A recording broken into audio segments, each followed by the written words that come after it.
Today's episode of the Cedar Tales was brought to you by Foodgasm. So make sure you grab your packs, grab your drinks, and sit in. This is about to be a long one. This is a story like none other, a legend that only a few elders still remember to this day. This is the saga of Udu Agha Orji Ewulu. Our story takes place on the same grounds where the prestigious Nnamdi Azikiwe University sits 500 years ago. But the ripple effect is still felt till this very day. Originally from the swamps of Anedo land, his ancestral home being Udu Agha Kingdom in Nnewi, our young hero was captured by Ekoma slave raiders and sold into slavery at the age of 11. But luckily for our young hero, he was saved by a 7-foot-tall blacksmith warrior who rode on an elephant. This giant warrior was Ezozo Okanube, the progenitor of the Oka community. You see, as a free man, our young hero, Orji Ewulu, stayed in the elephant feeding grounds of Oka, Amei, but not for long. He craved action, and by the age of 18, he pledged allegiance to become a foot soldier for Ezozo Okanube. Their objective? To attack slavers' camps, free slaves and kill slavers. This was how our young hero became known as Udu Agha, the earthen vessel filled with war that the enemies were scared to break. His name alone made men soil their loincloths in fear. In one of their campaigns, they stumbled upon a trading route, but this was not your normal trading route. This was the route that led to the Ahia Akpokpo, the skin market, the biggest slave market in Nnnewi. The mission was crystal clear: attack the slave market, free all slaves, and neutralize any opposition. What followed, you may ask?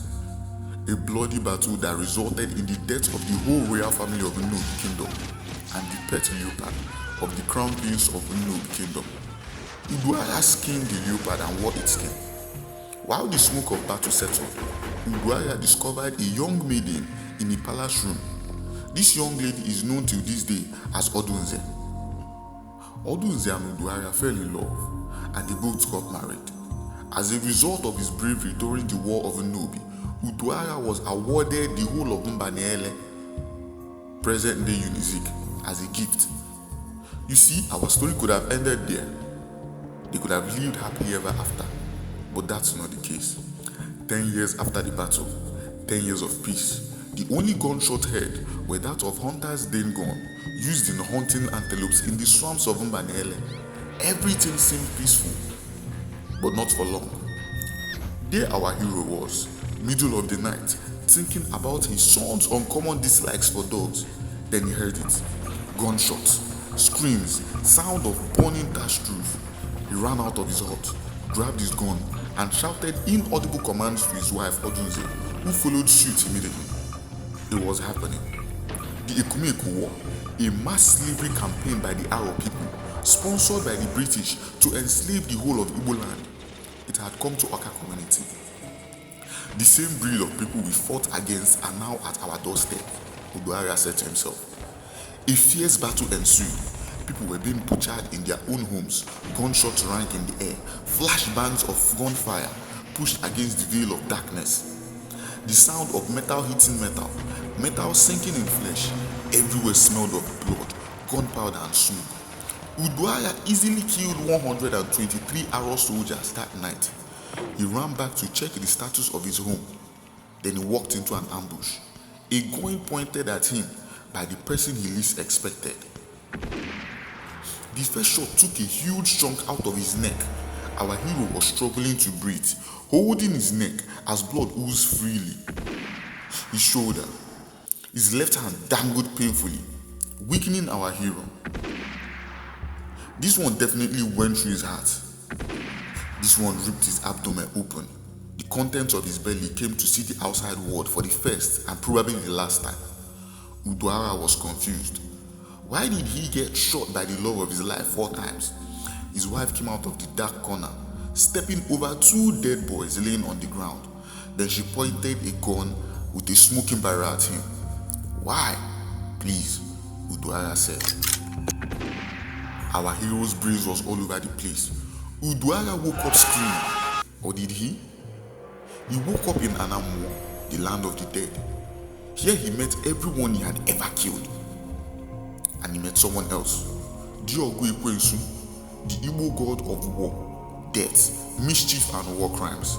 He explained to Udu Agha how his wife was never a slave but the daughter of an Aro king that was supposed to marry a Inubi prince. But it never happened because the wedding day was the day of the Inubi battle that resulted in the murder of the prince and his entire family, including the leopard that was supposed to be a wedding gift to Odunze. This was revenge. Udu Agha was dumbfounded. Even in the land of the dead, he felt more dead. "You have to send me back," he said. But Udu Agha Orji had a better idea. "I would send you back to the land of the living, but on one condition. You become my slave." The irony of life. The same man who fought against slavery his whole life was about to become one to the god of death himself. The deal was made. Udu Agha woke up in an 8-foot ditch. He crawled out of the ditch, stood up, took a deep breath, looked at his reflection in the stream. He looked normal except for one thing. Well, a few things. His eyes were blood red, and he now had sharp fangs, and there was a mark on his thigh, the insipidity symbol that represented death. He was now an instrument of death. His mission became clear: kill everyone that wronged him to avenge for what was done to him. But for every soul he took, he paid a debt to the god of death. Life for life. There was something else. He craved blood, a lot of it. You see, the people of Ifite used him as a mercenary to fight wars. Legends say that in one night he single-handedly killed the whole Idoma cavalry and drank their blood, including that of their horses. After wars, he retreated to the shade of the ugly tree Mbana Ele. But when there was no more wars, he turned against the inhabitants of Ifite. First, chickens, goats, sheep, and then humans. The Ifite people summoned powerful warlocks from all parts of Igbo land to lock down his soul to the ground of Mbana Ele. He could never escape or hunt them till the end of time. He had become Udu Agha, the Red Eye Warrior, the first and only Oñu Obara, drinker of blood. The whole of Mbana Ele was now an evil forest, haunted by our once fearsome hero, but not for long. You see, when the Anglicans came to Oka in 1819, they needed a place to build their church. So the locals gave them the whole of Mbana Ele. But one night, the Anglicans were all gone. They gave no explanation. They left without a clue. They just left. 100 years later, the government of Anambra State decided to build their first annexed building of a new university in the same land, behind the ugly tree of Udu Agha.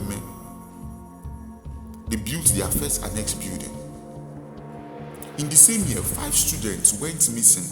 Guess what they all had in common? They could trace their lineage to the warring clans of Arochukwu, present-day Abia State.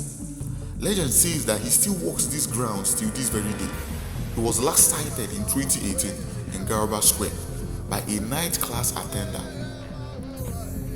The end.